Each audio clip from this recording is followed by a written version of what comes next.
মাটির সঙ্গে মিলে যাবে, কিন্তু আমি অমর মানুষ। তার রথের মধ্যে আমার মালিকের সামনে তার সন্ধ্যা বাড়বে। তুমি গুণার রাস্তা আমি কেমতের মধ্যে ধরা খেয়ে যায়, আমার জন্য জাহান্নামে এক সেকেন্ডে সহ্য করার শক্তি নেই। ও সাদা পিতা নারাজ তুমি আমার চলে ধরো। আল্লাহর ইতিহাস পড়িয়ে দেখবে, সাহাবায়ে ইতিহাস পড়িয়ে দেখবে, তারা কিন্তু নিজেকে নিজে ছোট মনে করিয়া আন্তর্জাতিক মানুষের কবরে গেছিল। আমার আব্দুল্লাহ রহমাতুল্লাহ পটুয়াখালী জেলা বড় দিঘে নদীর ছোট দিঘায় মাহফিল বাজার আমি গেছিলাম। সেই রুমের রহমাতুল্লাহ রাত্রে ছিলে অথচ হুজুর নেই, ভিতরে হুজুর একটা ঘটনা আছে। কি ঘটনা? হুজুর ঘুমাইছেন চকিতে, আর তার সাথে যারা নাকি আছে তারা শুয়েছে লিখে। রাত্রে অন্ধকারে বাথরুমে গেলেন, বাথরুম দিয়ে যখন এসে চোখের দিকে যাবে, ওদিকে তো অন্ধকার। হঠাৎ আমার বন্ধুরা শুয়ে আছে, তার পায়ের উপরে খারাপ হয়ে গেল। তখন সে লোকটা বলে, এই আহমদটা কে?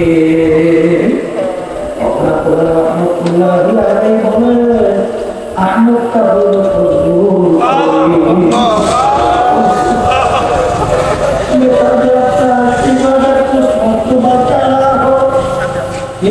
থাকতে হলে বলে অস্তিত্বকে বিলীন করতে না পারল ততক্ষণ পর্যন্ত আমার কোন দিন আসবে না। এর সাহাবায়ে কেরামদের অবস্থান কেমন ছিল? উসমান রাদিয়াল্লাহু তাআলা আনহু তার ইতিহাস পড়লে দেখবেন, অনেক সময় কবর দেখে এমন ভাবে কবর পাশে দাঁড়াইয়া দু চোখের পানি হালাইয়া কাঁদে। তার দাঁড়াইয়া দাঁড়িয়ে কাঁদতে কাঁদতে দাঁড়ানো অবস্থায় খাস করে লোকেরা বলে, আমি আপনি কবর দেখার উপর কেন অস্থির হন? তখন বলে আমার সাথীরা আখেরাতের যে বেলা থাকি তার প্রথম নম্বর থাকি হল কবর। এই কবরে তার সঙ্গে ভালো ব্যবহার হবে, সামনে থাকলেও তার সঙ্গে ভালো ব্যবহারের আশা করা যায়। এই জন্য আমি জানি না কবরে আমার সঙ্গে কি ব্যবহার হবে। এই জন্য আমি কবর একটা সহ্য করতে পারি না। এই জন্য আমি অস্থির হয়ে যাই।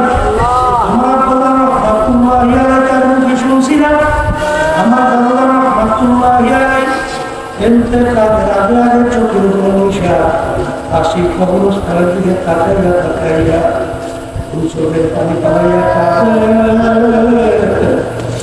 আর কোন সুরে ডাকিয়া বলে, আমার দয়ার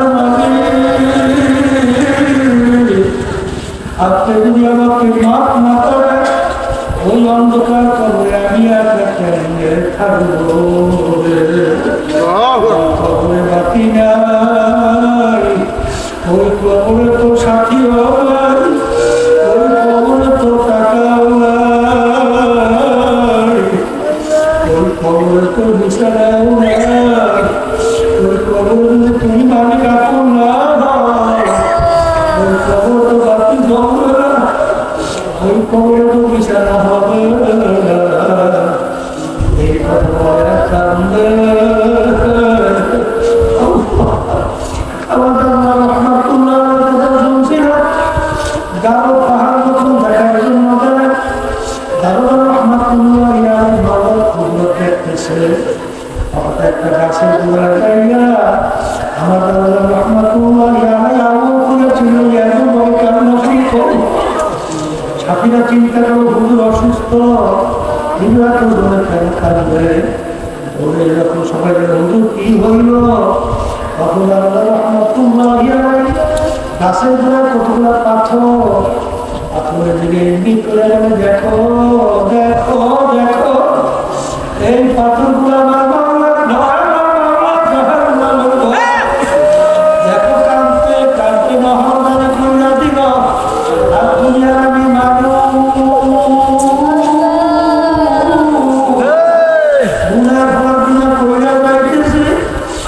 জাহান্নামের ভয় এবং নরকের আযাবের ভয় ও তোমার তো আমার তো চোখে পানি আসে মামলার মুক্তি ওই মামলার কিন্তু আসে এ খবরের লাগে আখারের ফকির পানি ছাড়া কিন্তু জাহান্নামের আগুন ঠান্ডা হবে না। হাবিব বলেন মামলাটা আমি পাঠিয়ে দিলাম হারাল্লাহু তিলকাল আইনা আল্লাহ সেই চোখটা আমার মাওলানা কাঁদে ওই চক্ষু গুলো জাহান্নামের আগুনে হারাম হয়ে যাবে।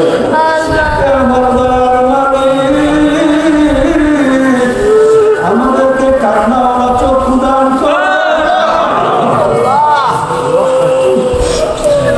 আমাদেরকে আপনি কান্নাওয়ালা চক্ষু দান করে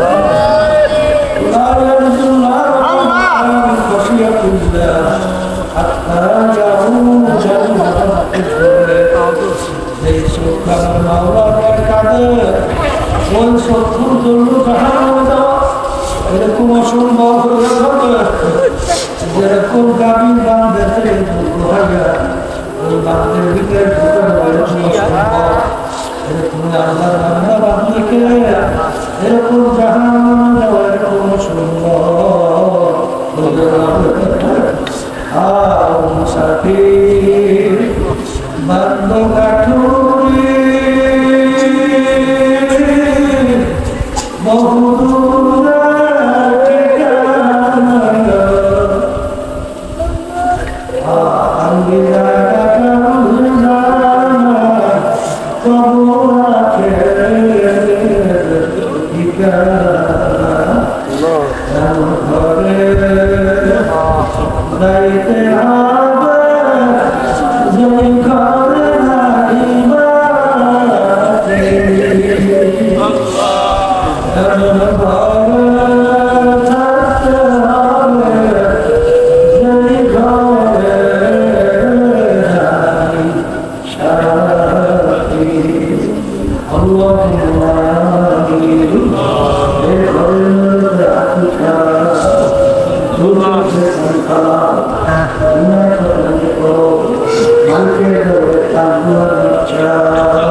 কত মেয়ের সর্ব খাওয়াই কত মেয়েকে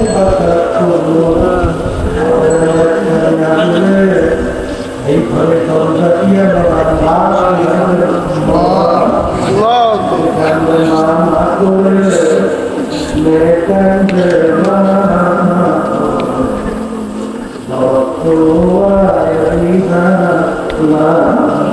আল্লাহটাকে মাঠে দিয়ে চাইলে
والحمد لله رب العالمين